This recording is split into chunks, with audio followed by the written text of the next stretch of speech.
Well, guys, welcome to episode 2 of the Breakthrough podcast, and it's been an incredible 24 hours since I decided to make this, and I'm with a really good friend of mine.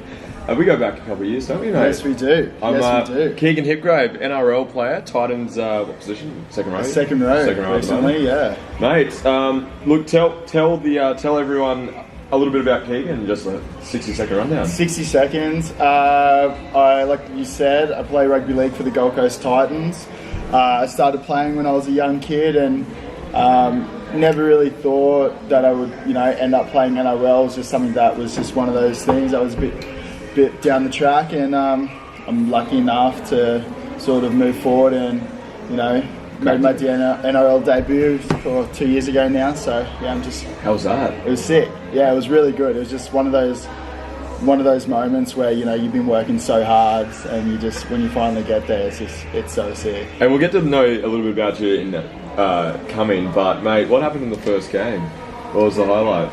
Oh, I don't know if it's a highlight. Let's suspend it. First game. I don't know if it's ever happened. I just got, I don't know, I was just so excited to get out there. And then when I got out there, I clocked a shoulder and shoulder charged the hooker.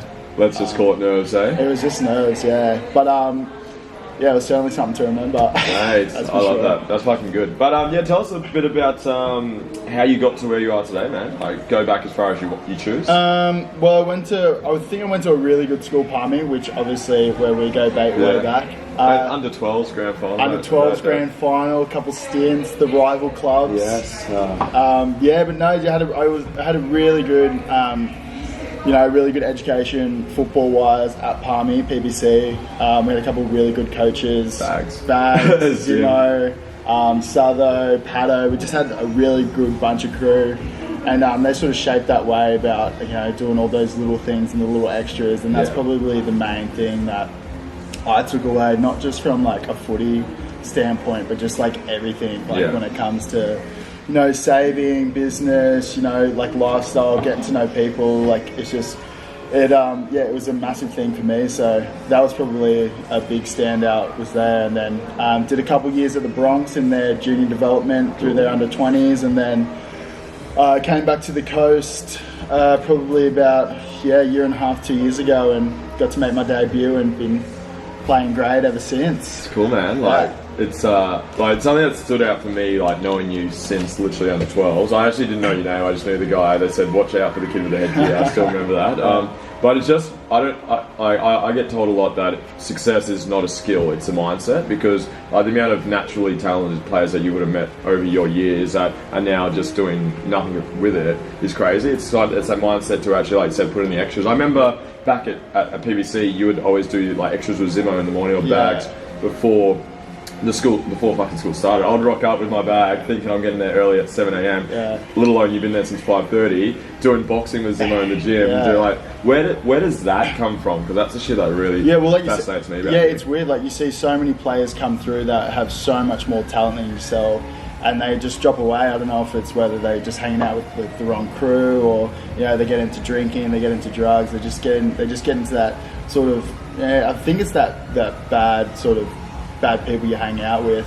And I think for me, I put it down to hanging out with really good people. Cool. Like the guys at the Bronx, I look up to them so much, especially when I was a young kid, because they were sort of my team before the Titans came in. Guys like Corey Parker and Sam Thaiday and Josh McGuire, they worked so hard, and they were just the best people off the field as well. So I think hanging out with the right people, it helped me so much. And then coming back to the Titans, they're just the most nice, genuine guys, and everyone wants to work hard, but everyone wants to have a good time as well. So I think it's going to be put down to that for sure. It's cool, man. And like I know a little bit about your story from our past, but I tell some of the people like the back and stuff growing up, like from what I've found anyways, I've found the people that have success, like you said, business, life or footy, it's that attitude of overcoming like bad times. Because I remember when I heard about your back thing, like I was like, fuck, how the fuck are you going to overcome this type of thing? So what went through your head when you're going through those type of situations? I'm sure you would have had more than just that. Yeah, well,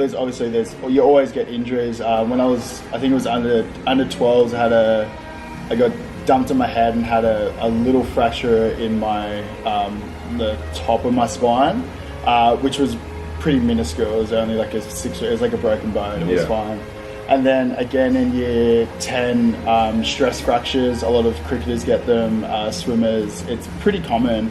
But yeah, it was just like another broken back, like another broken bone, but it took a longer recovery. Yeah. So yeah, just got back from that, and I really wanted to make the under-13s Queensland side remember it, because we missed out in the under-12s with the broken back, and so yeah, it's just like overcoming little injuries, and everyone gets injuries in football. Like it's just something that happens, but you know, you do your rehab and you do all these little things just to try and get back, like we said, like all these extra sessions, and it doesn't have to be hard sessions. It could be just, you know, rehab or, you know, core work or even just like recovery. It's just all these little things that when you put together, it just makes one big great thing. Nice, mate. Yeah. Well, what for you? What's been like the highlight so far? Being a part of like the Bronx and the Titans, just that environment side of thing for your growth. Like, what's been the sort of standout for you to get you to where you are? Yeah, it's just a community, man. Like to be honest, there's so many high achievers in that sort of in that core community that we train with. You know, it doesn't matter what they're doing. Like some guys get into clothing brands, some guys get into gyms, some guys get into cafes. Like it doesn't matter what they're doing. They're just trying something outside of football, because football's not going to last forever. You know, it's a couple year career if you're lucky. You know, you hear about the guys that play 10, 15 years and they're freaks. You know, it doesn't happen too often. And there is like a lot of opportunity. Like we're so lucky, so we're just trying to make the most of it. And yeah, for sure, the community that you're in helps massively. You know, you could hang out with the wrong people and get stuck into drinking Friday, Saturday, Sunday, come to work Monday, and you're buggered by the end of it. But we get to wake up, you know, train all day, get to recover. Sometimes a massage at the end of the day if we've been working hard, and it's not a bad lifestyle. We work hard, but it's a pretty good lifestyle when you think about it. How do you keep yourself like humble with all this stuff? Because I know like football players, like, well, in my opinion anyways, get put up like, I look at you guys, like I look at you and like someone like Ryan James and the boys there, like even AJ, like the young boys. Mate, I need to get him on this actually. Yes. Like I'm not sure what it's like personally, so I'd like to know like what's it like getting like more attention than you're used to, and like people knowing who you are, and like does it play in your head, or like do you keep yourself, because you seem quite level-headed myself? Yeah, it was weird when I first came in, when there's always cameras around and there's always people start recognizing you, and you're like, well, I'm just this like young kid from Palmy, like I'm not really. Because how old are you? 21. Yeah. Birthday soon, actually. You're like 1st of Jan. We're a couple of days away. You're 1st of Jan, aren't you? Yeah, remember that. Yeah, you're always the first. Yeah. Right? Couple of days time. Yeah, I know. Yeah, we'll be cracking beers. So, what were we talking about?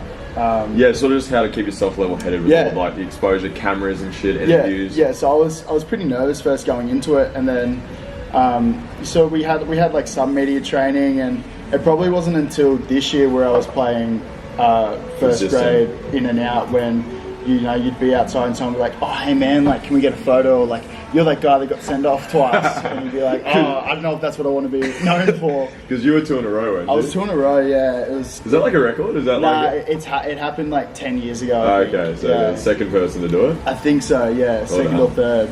But it wasn't anything that really startled me or sort of plays in my head too much. Like I've got a really good family that keep me pretty level-headed. Like they're always giving me shit. And Bill, Katie, Les, yeah. Even like my friends that don't play football, like I hang out with a lot of surfers and a lot of guys that don't even know about football. Skydivers, like they don't know too much about footy. They're just there to have fun, and so we don't really talk about it. Like, and I like hanging out with people that don't talk about it, like because we're in it every single day. So it's good to mix it up a bit. And what's with the skydiving? Tell us about that, because that man, you told me that the other day, and like, not the other day, probably the other month. You need to get onto it as well. We need to get your license, and we need to get in. I've done about 3 jumps, and I spewed on the second one. So I had a shit recce and I spewed it up. Yeah. What got you into that, and because you're quite passionate about it? Yeah. Oh, it's just something that I've always wanted to do in high school, and I never wanted to be that guy that says, oh yeah, I'm going to do something and not do it. Yeah. So I didn't know how it was going to work out with football, but I had about a month or 6 weeks off a year ago in our off season, so I thought I'm just going to go do the course. Did the course, started jumping. Thought it was just going to be a one jump. I'll get my fix. I'll be done. Ended up really enjoying it. Got stuck on it a little bit and doing some work with iFly as like an ambassador role. So I'm pushing their stuff. And it's it's so sick just to be able to train in a tunnel, like because it's a big wind tunnel for those who don't know. So we can translate what we do in the tunnel to what we do in the sky. Yeah, it was sick. We actually did a couple of jumps this morning out at Toogoolawah. Yeah. And so it was sick. What about do you love? Where's the passion? I don't know. What got you hooked on the first one? It's like, well, it's just be so much fun. Like, you can always progress in it. Like, it's not just something that like I skydive. Yeah. Like I can do skydiving. I'm such a beginner and there's so much to learn. Like everything. I think it's just one of those things. Like you're the exact same person. Like you've got one thing, but you want to learn everything that comes. Master it. Yeah, you want to master it. And there's like I've got so many hobbies, but I'm trying to hone in like on this one thing at the moment. So you could go from skydiving, being on your belly, being on your back, flying head down. Yeah. Then you can move into like wingsuit and start wingsuiting and base then jumping. Start base jumping, start proximity flying. There's all these different avenues that you can go down that. Yeah, like it gives you goosebumps. I was watching a YouTube video of it the other day. It's just psycho, and I don't know if I'll ever get there, but it's just something that I don't want to leave a stone unturned if I can. So I'm just frothing on it at the moment, and it might just be a phase, might just be a couple of years, and I'll have my fix. I'm done. But right now I'm loving it, and I can do it while I play footy. What was your coach's reaction? I think he told me it once. Because he was a new coach, and I just done my course, and I was frothing, and I just said, because he was so good. He's like, if there's anything, like tell me, I'm on your side. So I gave him a call. I was like, oh mate, just wanted to let you know, like I've been skydiving. And he's like by yourself? And I was like, yeah, just did my course, like. And he's like, oh, okay, man, like, no worries, just don't do it when you're injured. Yeah. And so it went a lot better than I thought, because what coach wants you to skydive? Yeah, probably not many. Like I don't like to word. I hate wording this way in like for a team environment or a sports environment. But at the end of the day, you're an asset for them, and I have an asset.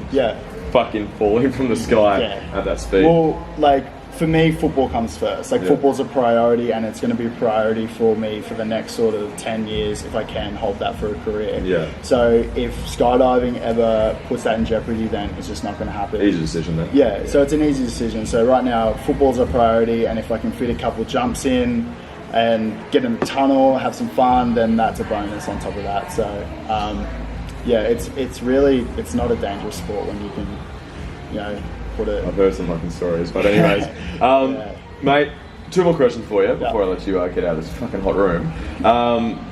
My biggest belief, doing what I've been doing for the last couple of years, and seeing people like you and people that I've seen who were almost, I would say, as talented, if not more talented than you, end up doing nothing with their life. Like, I just believe that the biggest key to success is hunger, and you can word that however, work ethic, whatever, just hunger to actually like be able to put in the work, wake up early, do the shit you don't want to do. Where does your hunger come from? Because you're an incredibly hungry person. Yeah, I think it's a couple reasons. I think I just want to be it sounds like a cliche, but I want to be the best person I can be, and I don't think I'll ever get there, but I think it's something that I'm definitely going to strive for, and there's all these little things that go into that. Like I think obviously from like the way my parents raised me, it's just you be nice to everyone, you treat people the way you want to be treated, so being the best person, and like I want to have a family someday, and I want to be the best dad to my kids, so that's probably the main thing, is just being the best I can be. And then I just want to be the best. Because some people have like a big like family story behind it. Some people are like, I grew up in whatever. Yeah. But like ever since I've known you, since I'd go back to under 11s to under 12s. Yeah. Like you've just always been the hardest working person I've known. Yeah, well, I don't have. I just know where it came from. Yeah, I don't really have like one of those sort of sob stories where guys like had it tough growing up. Like I had a really nurturing family, household, and I had it really good. Like my parents didn't have a lot of money, but they made do. They always wanted me to play sport and do everything I can. So, probably making them proud and just trying to be a good dude along the way. It's cool. Yeah, I get goosebumps hearing that shit. That's what I'm hearing. Sick. Mate, we'll wrap it up then. What's 2019? 2019. What's it look like? I have thought about it.